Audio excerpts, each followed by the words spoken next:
السلام علیکم ورحمۃ اللہ وبرکاتہ۔ رات کے اندھیرے میں حضرت علی بن ابی طالب کرم اللہ وجہہ مکہ سے روانہ ہوئے اور صبح کی روشنی ہونے سے پہلے مدینہ منورہ پہنچنے کا عزم کیا تاکہ رسالت مآب صلی اللہ علیہ وآلہ وسلم کے ساتھ مل جائیں۔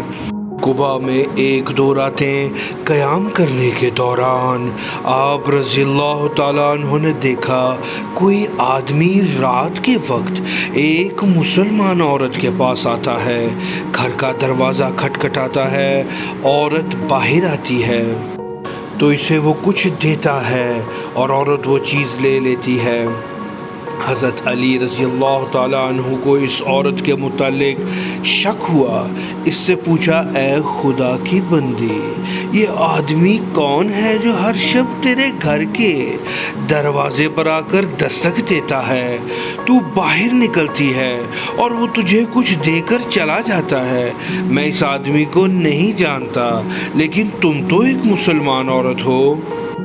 اس عورت نے کہا، وہ سہل بن حنیف بن وہب رضی اللہ تعالیٰ عنہ ہیں۔ انہیں علم ہے کہ میں ایک ایسی عورت ہوں اور میرا اور کوئی نہیں ہے۔ وہ رات کو اپنی قوم کے لکڑی کے بتوں کو توڑ کر لکڑیاں مجھے دے جاتا ہے تاکہ میں ان کو جلا کر کھانا پکا سکوں۔ یہ تھے ابی ابن طالب، حضرت علی کرم اللہ وجہہ، جن کی زندگی صرف لوگوں کے لیے تھی۔